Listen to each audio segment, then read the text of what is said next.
வணக்கம் நண்பர்களே. உங்கள நிறைய பேர் இதை பற்றி புக்கில் படிச்சிருப்பீங்க, மீடியாவில் கேட்டிருப்பீங்க, வீட்டில் கூட அடிக்கடி டிஸ்கஸ் பண்ணியிருப்பாங்க. எமர்ஜென்சி பீரியட், அவசர காலநிலை. இதை பார்த்தீங்கன்னா கடைசியாக 1975 இந்தியாவில் எடுத்துகிட்டு வந்தாங்க. அன்றைக்கி தேதியில் பிரதமராக இந்திரா காந்தி அவர்கள் கொண்டு வந்தாங்க. நேஷனல் எமர்ஜென்சி நம்ம இந்திய அரசியலமைப்பு சட்டத்தில் ஆர்டிகல் 352 இதுக்கு தான் சொல்லப்படுது. ஆக்சுவல் டேர்ம் பார்த்தீங்கன்னா நேஷனல் எமர்ஜென்சி, தேசிய அவசர காலநிலை. இதுதான் நம்ம எமர்ஜென்சி அப்படின்னு சொல்கிறோம். எப்போல்லாம் எமர்ஜென்சியை கொண்டு வரலான்னு பார்த்தீங்கன்னா, இந்தியாவுக்கு ஒரு த்ரெட் இருக்கணும், ஒரு ஆபத்து, அச்சுறுத்தல் இருக்கணும். இந்த அச்சுறுத்தல் இந்தியாவுக்கு வெளியேருந்து வரக்கூடியதாக இருக்கலாம், இல்லை இந்தியாவுக்குள்ளேருந்தே வரக்கூடியதாக இருக்கலாம். இந்தியாவுக்குள்ளேன்னு சொல்லும்போது மெயினாக ஆர்ம்டு ரெபலியன், ஆயுதம் ஏந்தி அரசை ஒரு சில பேர் எதிர்க்கிறாங்கன்னா அந்த நேரத்துலையும் நம்ம எமர்ஜென்சியை கொண்டு வரலாம். ஜெனரலாக எமர்ஜென்சி அப்படின்னு சொல்கிறது இந்த நேஷனல் எமர்ஜென்சி ஆர்டிகல் 352 இதை தான் நம்ம சொல்கிறோம். ஆனால் இந்த நேஷனல் எமர்ஜென்சி இல்லாமல் இன்னும் 2 வகையான எமர்ஜென்சியும் இருக்குது. ஒன்று பிரசிடென்ட் ரூல், இது கவர்னர் ரூல் அப்படின்னும் சொல்லுவாங்க. இதை பற்றி நான் உங்களுக்கு விவரிக்க வேண்டிய அவசியம் இல்லை, இதை பற்றி உங்களுக்கு நல்லாவே ஒரு ஐடியா இருக்கும். இதை மெயினாக பேசக்கூடிய ஆர்டிகல் பார்த்தீங்கன்னா 356, 365. மூணாவது வகையான எமர்ஜென்சி ஃபைனான்ஷியல் எமர்ஜென்சி, அதாவது நிதி நெருக்கடிக்காக கொண்டு வரப்படுற அவசர காலநிலை. இதை பற்றி பேசுகிற ஆர்டிகல் 360.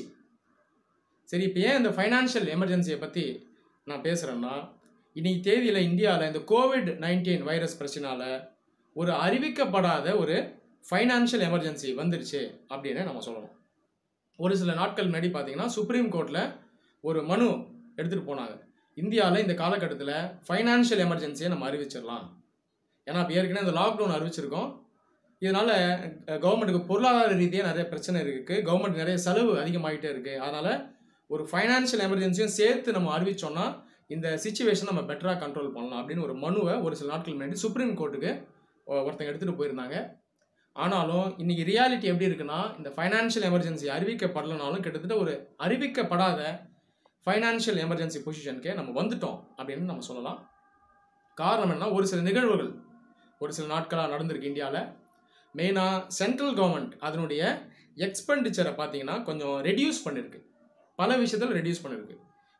அடுத்த ஒரு குவார்ட்டர், அதாவது குவார்ட்டருங்கிறது 3 மாதம், இதில் கவர்மெண்ட்டுடைய மொத்த எக்ஸ்பெண்டிச்சரை ஒரு 15% 20% வரைக்கும் நாங்கள் குறைக்க போகிறோம் அப்படின்னு அறிவிச்சிருக்காங்க.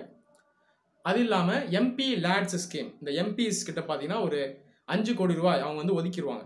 அவங்க அதை டைரெக்டாக ஸ்பெண்ட் பண்ண முடியாது. அவங்க இந்த 5 கோடி ரூபாய்க்கு அவங்களுடைய கான்ஸ்டுவன்சியில் ஒரு சில வேலைகளை செய்யலாம்னு ரெக்கமெண்டேஷன் பண்ணலாம். இந்த 5 கோடி ரூபாய் ஃபண்ட், இந்த எம்பி லேட் ஃபண்டையும் அடுத்த 2 வருஷத்துக்கு சஸ்பெண்ட் பண்ணியிருக்காங்க.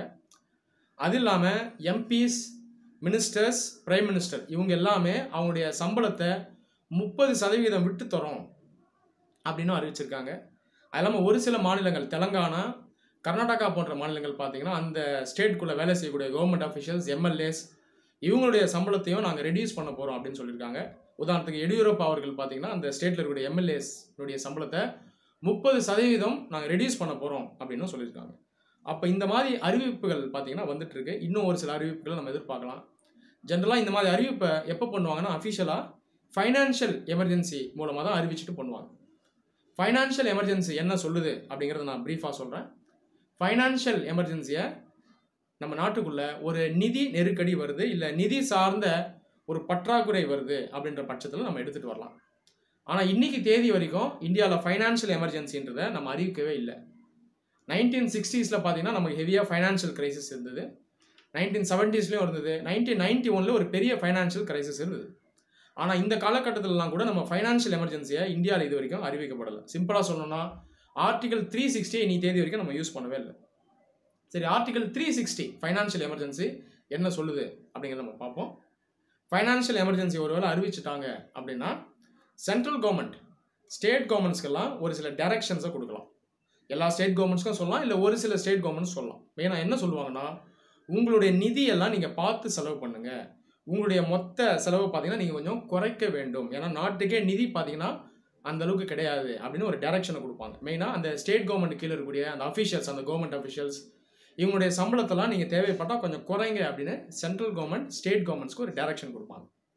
அது இல்லாமல் சென்ட்ரல் கவர்மெண்ட்டே பார்த்தீங்கன்னா அவங்களுடைய எக்ஸ்பெண்டிச்சரையும் ரெடியூஸ் பண்ணிடுவாங்க. மெயினாக அந்த கவர்மெண்ட் அஃபிஷியல்ஸ் இவங்களுடைய சம்பளத்தெல்லாம் ரெடியூஸ் பண்ணலாம். MPs, ministers, supreme court judge இவங்களுடைய இந்த அஃபிஷியல்ஸோடைய சம்பளத்தெல்லாம் கூட அவங்க ரெடியூஸ் பண்ணலாம். அதெல்லாம் ஒட்டு மொத்தமாக நாட்டினுடைய செலவையே பார்த்தீங்கன்னா ரெடியூஸ் பண்ணலாம் இந்த ஃபைனான்ஷியல் எமர்ஜென்சி எப்போல்லாம் ஃபோர்ஸ்க்கு வருதோ. அப்போ இன்னைக்கு தேதியில் பார்த்தீங்கன்னா கிட்டத்தட்ட ஃபைனான்ஷியல் எமர்ஜென்சி நம்ம அறிவிக்கலைன்னா கூட கிட்டத்தட்ட ஒரு ஃபைனான்ஷியல் எமர்ஜென்சி இருந்தால் நம்ம நாடு எப்படி இருக்குமோ அந்த ஒரு நிலைக்கு நம்ம வந்துட்டோம். சரி, இதை செய்கிறது அரசு சரியா அப்படின்னு பார்த்தீங்கன்னா கண்டிப்பாக சரி தான். ஏன்னா இப்போ இந்த சூழ்நிலையில் அரசு இயந்திரம் பார்த்தீங்கன்னா கண்டிப்பாக நல்லா தான் செயல்படுது. ஒரு சில இடத்துல கொஞ்சம் கிளிச் இருந்தாலும் காவல்துறை ஆகட்டும், அரசு நிர்வாகிகள் ஆகட்டும், மருத்துவர்கள் ஆகட்டும், மற்ற இந்த ஹெல்த் டிபார்ட்மெண்ட்டுக்கு அஃபிஷியல்ஸ் ஆகட்டும், எல்லாமே உயிரை கொடுத்தது வேலை செய்கிறாங்க. அரசாங்கம் பார்த்தீங்கன்னா இந்த நேரத்தில் இந்த செலவு சார்ந்த நடவடிக்கைகள் எடுக்கிறது ஒரு சரியான முடிவு தான். ஆனால் நம்ம கவனிக்கக்கூடியது என்னன்னா, இது லாங் டேர்மில் இன்னும் ஒரு சில வாரங்களுக்கோ இல்லை ஒரு சில மாதங்களுக்கோ போகும்போது உண்மையாலே ஒரு பெரிய நிதி நெருக்கடி வந்துருச்சுன்னா நம்ம ஒரு ஃபைனான்ஷியல் எமர்ஜென்சியை எடுத்துகிட்டு வரக்கூடிய ஒரு சூழ்நிலை வரலாம். ஆனால் அது வராமல் இருக்கிறது நல்லது அப்படின்னு நம்ம எல்லாரும் வேண்டிப்போம். ஏற்கனவே என்னோடய வீடியோஸில் நான் நிறைய சொல்லியிருக்கேன். அரசு ஒரு சில நடவடிக்கைகளை கொண்டு வரலாம். இன்னும் அந்த ஃபைனான்ஷியல் சுச்சுவேஷன் ஒர்ஸாக போயிடாமல் இருக்கிறதுக்கு ஒரு சில நடவடிக்கைகள் எடுக்கலாம். நான் ஒரு சில ரெக்கமெண்டேஷன்ஸ் தந்தேன். மெயினாக பார்த்தீங்கன்னா இந்த நேரத்தில் விவசாயத்துக்கு நம்ம அதிகமாக இன்வெஸ்ட் பண்ணணும். மெயினாக அந்த விவசாயிகள் இவங்களுக்கு பார்த்தீங்கன்னா நிறைய ஊக்கத்தொகை தரணும். அக்ரிகல்ச்சர் ப்ரொடக்ஷனை வச்சு தான் மற்ற செக்டர்ஸ் பார்த்தீங்கன்னா இயங்கும். அப்போ அந்த நிதி உதவியை இந்த நேரத்தில் செய்யணும். அது இல்லாமல் உட்கட்டமைப்பை பார்த்தீங்கன்னா இந்த நேரத்தில் நம்ம உருவாக்கிடணும் அதிகமாக. இதுக்கு பார்த்தீங்கன்னா கவர்மெண்ட் கொஞ்சம் ஸ்பெண்ட் பண்ணணும். உட்கட்டமைப்பை உருவாக்கும் பொழுதும் விவசாயத்துக்கு செலவு பண்ணும் போதும் ஆட்டோமேட்டிக்காக அன்எம்ப்ளாய்மெண்ட் பார்த்தீங்கன்னா அந்தளவுக்கு இருக்காது. இதில் மக்களுக்கு வேலைவாய்ப்பு சைட்லேயே நம்ம கொடுத்துடலாம். மெயினாக NREGA ஸ்கீம் மூலமாக மக்களுக்கு வேலைவாய்ப்பு தரலாம், உட்கட்டமைப்பையும் நம்ம உருவாக்கிடலாம். அப்போ இந்த பொருளாதாரத்துக்கான அடிப்படையை நம்ம ஸ்ட்ரெங்தன் பண்ணும்போது அதுக்கு மேலே இருக்கக்கூடிய மேனுஃபேக்சரிங் செக்டர் ஆகட்டும், அதுக்கு மேலே இருக்க சர்வீஸ் செக்டர் ஆகட்டும், இதுவும் அந்தளவுக்கு முடங்காது.